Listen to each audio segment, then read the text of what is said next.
Good morning. Thank you for being here this morning.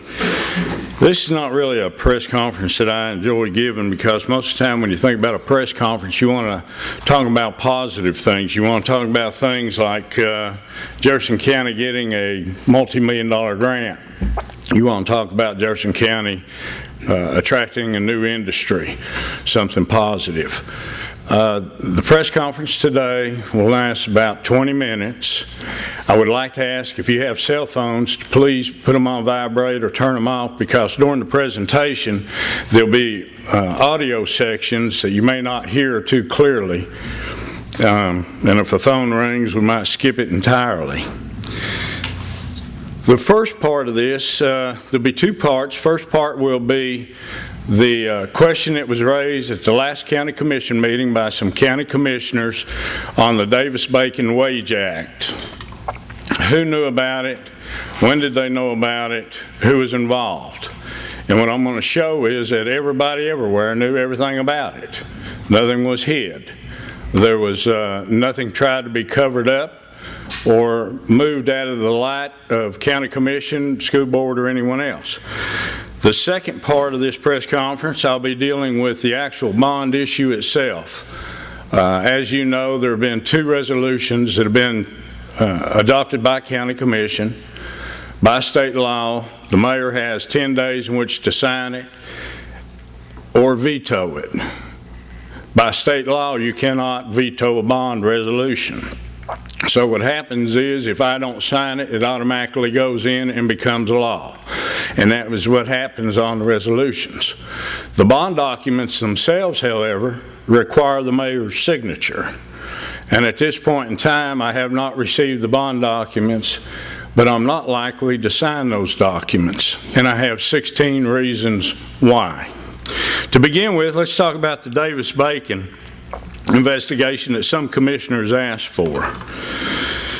What I'm going to show and present to you today is the information I have to show that everybody everywhere was aware of this. I think the confusion comes when we have legislative bodies and policy bodies, legislative being the county commission, policy being a school board. This building program has gone on for 12 years. And when you have different people coming into the mix, coming in and going out, coming in and going out, and you have legislators that want to be administrators and administrators that can't get anything done because of the involvement of policymakers, it makes for a cumbersome system. It makes for a program that is not coherent. We have 21 county commissioners, 7 school board members. If everybody would work together and everybody would do their job, administrators not try to become legislators, legislators not try to become administrators, things would be much smoother and we can move forward. My opinion, and my opinion only, the school board ought to concern itself with the academics of our children. For 12 years we've heard brick and mortar, salary increases, brick and mortar. When have we heard about the academics for our kids? In my opinion, the school board ought to make certain that every child has a textbook to take home with them. That's not the case in our county. That's where the school board ought to be involved. The school board ought to be providing our kids with the tools necessary for the next generation to make sure that our kids will be competitive, that they'll be able to succeed in life. They should be working about raising the academic bar. And finally, I think school boards ought to really focus on clamping down on Washington and the state and saying, get rid of these mandates and compliance issues so that we can teach these kids. We're spending all our time on compliance and we can't teach our kids. We all ought to be behind that push. County Commission, I think instead of wasting time, I've gone to them, you've gone to them, some of the commissioners here will even have to acknowledge an hour meeting will last 4 hours. For some reason, some commissioners have to make a comment after every commissioner or everybody says something, instead of moving forward with what we need to do. We've got to be more productive. County commissioners are not administrators. One such issue, as an example, would be like the last county commission meeting we had. The mayor, by state law, makes appointments. County commission is to confirm them. They should confirm them unless they have a legitimate reason why the individual being presented for confirmation does not qualify. But instead, we saw a lot of no votes on some of the people I brought up simply because county commission wanted to tell me who to put on the boards and committees. That's not right. That's not the way the process is involved. Everyone everywhere was informed on the Davis-Bacon Act, and I'm saying this to show that there's no investigation needed, that everybody knew about it, that everyone was aware of it. The point is, on this portion, is to say, quit throwing the blame around. It's a reality. It's going to cost about $750,000 more on a school building program. $700,000 or more. It doesn't matter that I knew about it. Doesn't matter that Dr. Edmonds knew. Doesn't matter that the school board knew or county commission knew. Why are we saying, well, who knew about it when they knew about it? Everybody knew about it. The point is, where do we go from here? We've got a situation now that needs to be addressed and fixed. School board needs to work on it. County commission needs to work on it. Finance department needs to. Dr. Edmonds does. Everybody needs to work together to get this resolved. We can't go back and forth. Mike, if you would, let's start with the first clip. I have 8 different clips here. This, and hold it. Pause this. This is taken from the Jefferson County Commission meeting of September the 20th, 2010. Now, there were many discussions about Davis-Bacon Wage Act prior to that and since that. But since the last county commission meeting where people were questioning who knew what when, and like I said, and I won't repeat this hopefully again, I don't want to be redundant, it's not county commission's fault. It's not school board's fault. It's just everybody needs to focus on their duties and responsibilities and let's work together. Okay, Mike, if you would go to the next clip. This is number 2, and if you'll pause that, you can see that we have chairman of county commission, we have the clerk. There's another section that will span, it just so happened to span the entire group, but you can see the full group of commissioners. Some are absent. You will notice here on the left, it doesn't show up here well, but it does on the computer, another DVD. That looks like School Board Commissioner Jarnigan. However, that could be refuted because you can't tell very well. This is Dr. Edmonds. This is the School Board Chairwoman Anne Marie Potts. This is our financial advisor with Cumberland Securities, Joe Ayers. I'm sitting here, and Mike Long, although you can't see it here, but you will in a second, is at the podium. You will also know that a former county commissioner, Miss Jane Davis, is here. Miss Annette Loy, school board member, is here, and then you have other people in the audience. So that was who's in attendance at the September 20th meeting. Would you go to the next clip and pause it, please? Here's clip number 3, and I'm going to let this run because the audio is very interesting. This is the finance director at that time, Mike Long, and he speaks directly to the Davis-Bacon Act. And if you would, go ahead, still Mike. $12 million. There was discussion on the Davis-Bacon Act wage requirements. There was concern, how much is that going to cost us? Is it worth getting these type bonds if we're going to have to pay more for labor? Except for what's struck down. So I talked to our current CM, our current construction manager, Rettenbach Contractors, and I asked, I said, I need some help on trying to, put a number to how much this is going to cost. Because the Davis-Bacon Act really only applies to the high school, the way we got this structured. The $26 million high school would be funded with the 2 bonds that require Davis-Bacon Act compliance. So we looked at, Go ahead and pause it. Now, here you're hearing it yourself on September the 20th, in front of everyone. There is a discussion again, and I want to emphasize that. This has taken place prior to several times. Davis-Bacon is clearly mentioned, and it's discussed about the impact that it's going to have. If we go to the next clip 4, and pause it, please. Joe Ayers, who is with Cumberland Securities and the county financial advisor, is addressing Davis-Bacon. This is even after taking into account the Davis-Bacon requirements, and on a present value basis in today's market, that's probably close to $8.5 million, but we can certainly run those numbers if you want to see that. There again, you all aren't making... Okay. Now, what I'm doing is I'm giving you clips to show you that it was fully discussed and everybody's aware of it. This is fast editing. You can get a copy of the full meeting if you want to sit there for hours and watch it and pull them out. But that's the first time Mr. Ayers addresses Davis-Bacon. If we can go to clip 5 and pause it. State. Here again, later on in his presentation, and he was there for quite a while, he's again going to mention and address the Davis-Bacon Act. Tells you how to pay it back. You have to comply with Davis-Bacon, which you heard from Mr. Long, requires a little bit more under your labor cost.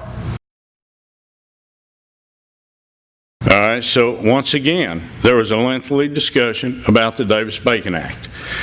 This is clip 6, and this wasn't intentional, it's just, I guess, the way it came out, but I'm thankful that it did. Back in 2010, if you'll go ahead and move this, you will see the commissioners who are present, and you can see more of the people that are in the audience. Their bonds, and then they pay tax on the interest that you pay them every April 15th, just like they would if they had a bank CD or owned a corporate bond or a U.S. Treasury bond. Okay? Now you go, why would we sell taxable bonds? We're a county, we usually can sell tax-exempt bonds, which is true for most of your projects. Well, because with the subsidy coming back from the Treasury Department, when you look at the difference between where tax-exempt rates are and your taxable Build America bonds with the subsidy, it gets down below where your effective money for tax-free bonds can be, okay? So, and we've run those numbers. We can put those bonds out to market as regular tax-free bonds and Build America bonds, and you take whichever is the lowest cost. Now they're... Okay, so you can see pretty full house. Some commissioners are absent from the meeting, but overall, a good majority of the commissioners that were there. If we go to clip number 7, Joe Ayers once again speaking about the Davis-Bacon Wage Act. Rated fee to administer the drawdown of those dollars to make sure you're complying with Davis-Bacon. You know, that's somewhere around 0.2%. And the last one, clip 8, is a scan of the audience, people that were there present. There's no doubt that everybody heard about the Davis-Bacon Wage Act. There is no doubt that Commission knew it, Finance knew it, schools had to know it, I had to know it, everybody had to know it. No need for an investigation. I think it boils down, everybody just needs to do their job. When it comes to putting financial packages together, here again, once again, my opinion, the question should be to the finance director, what do the schools want? Design us parameters in which we can fund that, and then bring it. Commissioners don't need to involve themselves with trying to work up a way to pay for it. That's finance department. That's a highly technical field. We don't need to be bombarding Cumberland Securities, our financial advisor, with trying to manipulate resolutions and design different things. They're the finance advisor. They can tell us things. And then county commission has final say. The power rests with county commission. Either go with it or don't go with it. But let people that are paid to do their job or elected to do their job do their job. So there is no doubt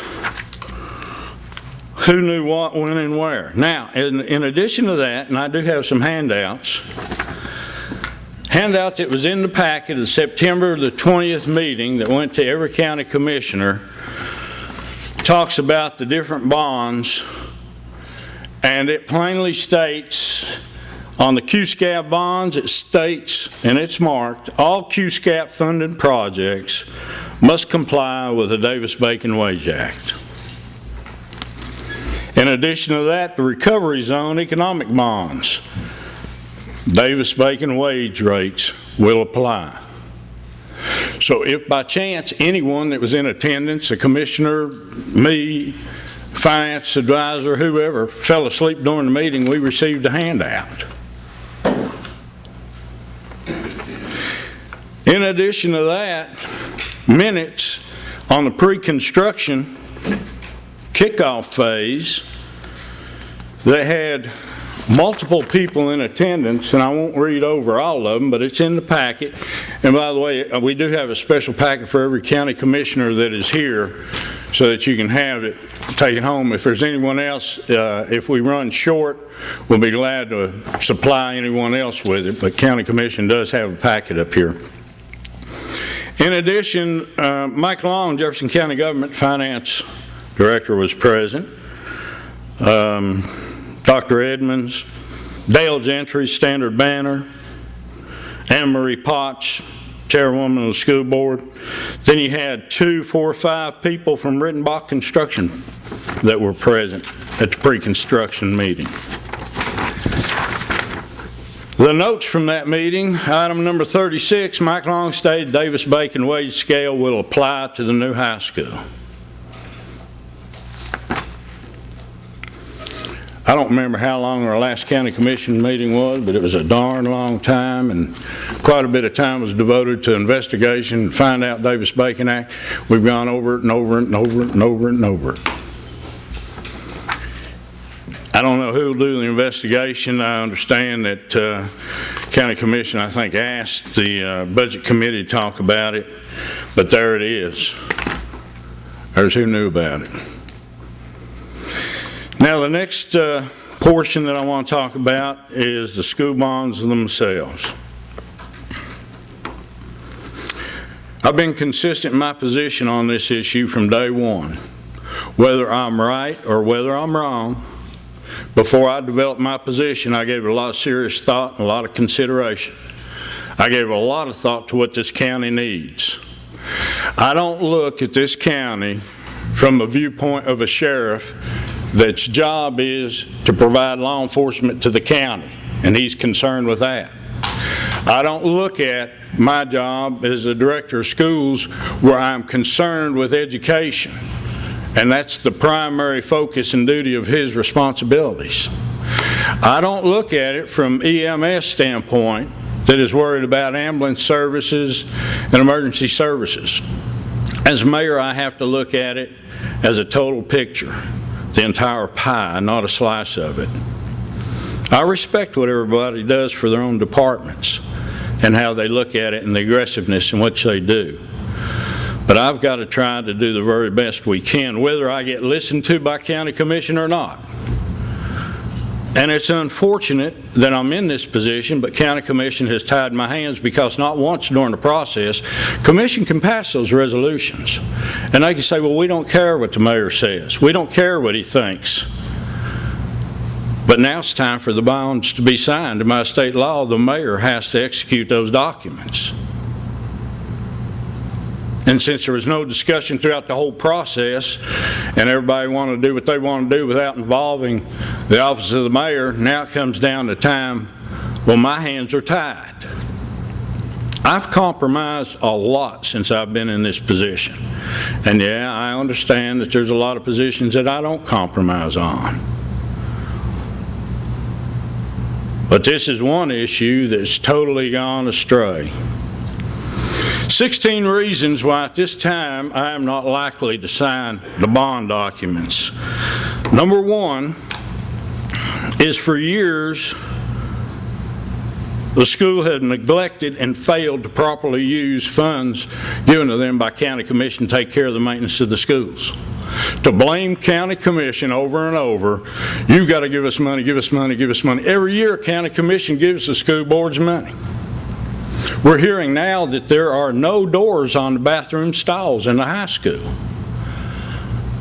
40 years ago, there were no doors on the bathroom doors anyhow. But if that's the case, and that's a big concern, why didn't somebody present that to county commission? Why was funds not provided, and why didn't they take care of it years ago? It's got a heat and air system. It's been there 40 years. I had to replace mine after 15. How long do you expect the heat and air system to last? Where's the request? Why wasn't it fought for? Number 2, some commissioners have repeatedly asked the school board to sit down with county commission and talk about this plan, the school building program, and see how it fits in with the finances of this county. Probably 5 different county commissioners have asked the school board that question in open meetings. And I know at one meeting where the chairwoman said, well, I don't see any purpose in us sitting down and meeting. Number 3, and I think what I'm saying, my narrative explains itself, but I could go back and say, well, we need a spirit of cooperation. We need to be working together. I mean, the school board, for example, will say right up front, and they're correct, we don't have to tell you how we're going to spend the money. It's your job to give it to us. Well, if we're giving them money and they're not spending it responsibly, that ought to be cut off. But I think what we're seeing here more and more and more is more money being given to them.